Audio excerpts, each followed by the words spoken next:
Hello, this is Matt on the Moon Lambo channel. The Swift network, which Ripple is seeking to replace, is now using blockchain currencies in actual payment flows. So is this the end of XRP? Is XRP being positioned as a bridge currency no longer a reasonable idea? Is it an idea that's doomed to failure? No, absolutely not, and I will explain some of the reasons why here.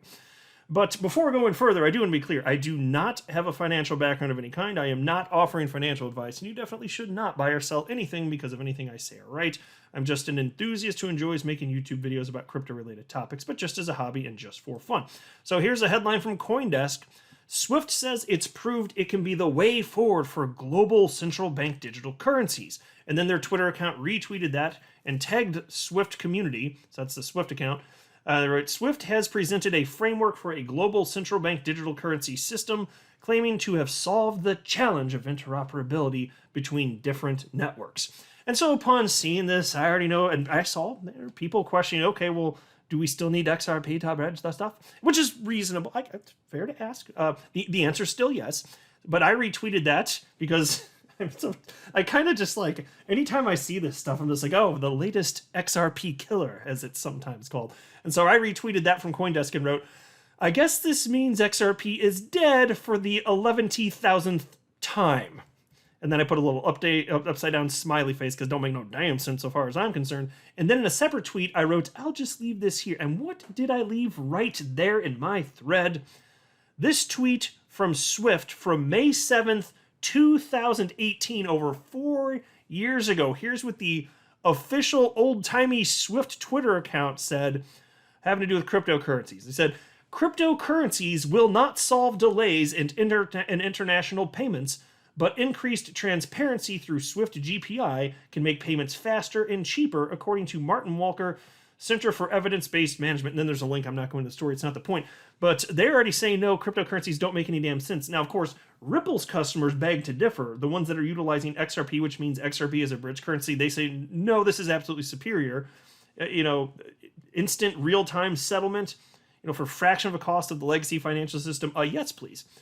And so it's unquestionably, undeniably a truth that XRP is solving a real-world problem. That's why year over year, when Ripple last reported on this topic, they were up, in terms of on-demand liquidity transactions, whatever it was, like 800 or 900% year over year. And it accounted for, at that point, if I'm not mistaken, something like 25% of all flows. On-demand liquidity account for 25% of all flows on RippleNet. So mind you, on-demand liquidity is a part of RippleNet. But let's go ahead and break it. So where's the concern coming in here? Well, here we have from Business Wire an explanation of what's going on. And it's always the case with these types of articles. They speak in vague generalities in terms of what they're doing, this or that. They don't get into the nuts and bolts of it, but that's come to be expected. I mean, it's not like Ripple's literally telling all of us all of the secret sauce in terms of how the technology works, but they do share enough information that we can glean some pretty reasonable information and insight just from what's publicly available. So none of us know definitively 100% what they're doing or the nuts and bolts of it, but I can tell you this is not what Ripple is doing, and and as a result, since they're not even trying to do the same thing, they're not going to be able to solve the same problems. These are two different approaches, two different purchases here. So this piece from Business Wire was titled, Groundbreaking Swift Innovation Paves Way for Global Use of Central Bank Digital Currencies and Tokenized Assets.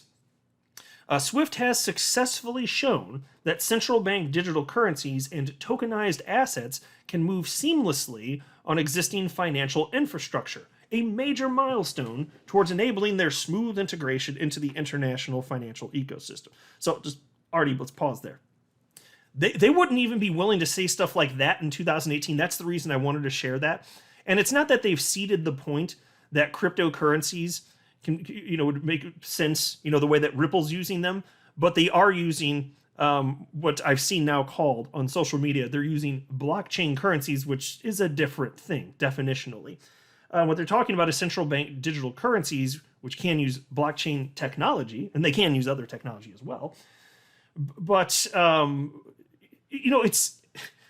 it's undeniable, so far as I'm concerned, that central bank digital currencies are going to be a thing. I have a lot of concerns, like privacy concerns. It can be programmable money. There's all sorts of stuff that governments can do to exert power over people, and so I have all sorts of concerns along those lines. There can be some positives as well. Getting rid of middlemen in instances where you don't want to have money loaned to you.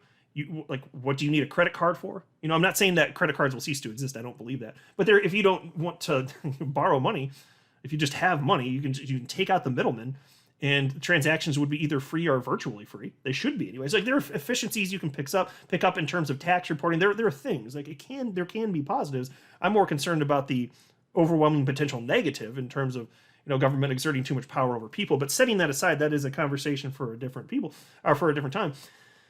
Setting that aside, it's clear that central bank digital currencies are coming. In fact, not only are they coming increasingly, they're already here. There are some that have been launched, with the first one being launched in, I believe it was October of 2020. It was the Bahamas that launched the first one ever, and kind of went under the radar. Most people didn't even know that. I remember talking about it at the time. I was like, is anybody acknowledging that this is the world's first central bank digital currency? And almost nobody was. But I think SWIFT understood that central bank digital currencies were coming. But you need to understand, and this is crucial if you're going to understand why this is so different from what Ripple is doing, central bank digital currencies are a new digital version of what fiat currency already is. So the same monetary policy underlies that. The same counterparty risk underlies that. None of that's changed. None of that's changed whatsoever. Understand that money, yes, fine. There's physical money in terms of dollars and the bane of my existence, metallic currency, coins. Oh my God, I swear, if someone else tries to buy their groceries with metallic currency in front of me ever again, I'm gonna lose my love of my son. So it's not that there's no, I'm not saying there's no physical version of money, but I am saying that most of how the United States dollar flows around, for example, it's digital. The dollar already is digital. It's just numbers on a ledger. And so what you're talking about with a central bank digital currency is a new form of that already digital money, with the same terrible underlying monetary policy, the same counterparty risk, all that stuff. None of that changes whatsoever. Okay, now let's move forward. And then they also state here, the findings from 2 separate experiments solve the significant challenge of interoperability in cross-border transactions by bridging between different distributed ledger technology, or DLT for short, networks, and existing payment systems, allowing digital currencies and assets to flow smoothly alongside and interact with their traditional counterparts. Pause here. The SWIFT system here is still a messaging system, just like it has always been. If you're talking about settling using a central bank digital currency, which is what they're talking about here, where's that coming from? Where's the liquidity coming from? Again, nothing has changed. They're recreating the same system that already existed. The liquidity, you're talking about the Nostra Vostra accounts that already exist. What's changed?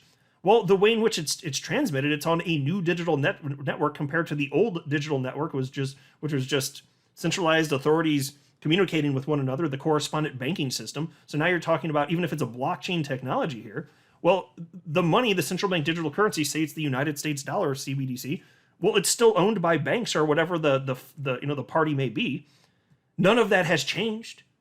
You're recreating the same system here. So how is any of this a solution that's going to make XRP completely irrelevant? Because XRP, and this is something you can't program. There are a couple things you can't program into, like a central bank digital currency. Well, I guess if you can print money and you already have like a system that's up and running, I guess you can print there. But when it comes to like XRP, you can't program liquidity into it. It's just if it gets adopted and people are buying and selling, then there's liquidity. Okay, super duper. Also, since it's decentralized, and central bank digital currencies are not, but since XRP is decentralized, you solved a major trust problem. You solved a massive, massive trust problem. You don't need to have Nostra Vostra accounts the world over. Instead, if people are already buying and selling XRP because it's traded, whatever the reasons are, whether it's useful for them or people are just continuing to speculate, as there's more liquidity and the price rises, well, look, you can just tap into that liquidity. But there are always going to be certain corners of the world that are not going to be interested in specific fiat currencies, and you still need to bridge them. The central bank digital currencies still need to be bridged. They're not talking about bridging things And because you're never going to have one market the world over that everybody goes to, that has every possible trading pair and has sufficient liquidity, because that's what you'd have to solve the problem. And you're never going to get everyone in every nation the whole world over to do that. One exchange for everybody? Holy counterparty risk, everybody. That's never going to happen. Everybody's going to hop on there, and every fiat currency is all going to gloriously be there so that you don't need XRP, and all for this particular use case anyway. No, that's completely absurd, and that is not what Swift is even trying to do here, right? So if anybody's concerned about this being some sort of indication that Swift is cutting Ripple out of the crypto game, as it were, no, they're definitely not. They're not doing that. They're not trying. Swift is not now suddenly providing liquidity for settlement. Okay, that's not what Swift is doing here. So no, it's a recreation of the system that already exists. Swift also they do seem to acknowledge at least that central bank digital currencies are going to be an increasingly large thing, or else they wouldn't be doing this. Also, tokenized assets. Glad that they recognize that as well. I've been saying for years and years on end that all sorts of things are going to be tokenized. Swift seems to finally recognize that as well. Publicly, they're recognizing it. And they also wrote here, this important step forward builds on Swift's core capabilities and means that as central bank digital currencies and tokens develop, they can be rapidly deployed at scale to facilitate trade and investment between more than 200 countries and territories around the world. So pause. That's all you need to know. What they've done here is they've created technology that allows this new version of fiat currency and tokens to move around the planet freely. They have not done anything to solve the problem of bridging currencies. That's not even what they're talking about here. They're talking about being able to, and it's a messaging system, to be able to move central bank digital currencies, the new digital form, around. It doesn't, again, I want to say it again, that doesn't mean that there's one spot that everybody on the planet goes to where there's every single possible trading pair in existence and there's deep liquidity for all of them, because you need all of those things to make XRP irrelevant, and that's never going to happen. Not a snowball's chance in hell, my friends. I'm not a financial advisor. You should not buy or sell anything because of anything that I say or write. That would be a very, very, very bad idea. Until next time, to the moon, Lambo.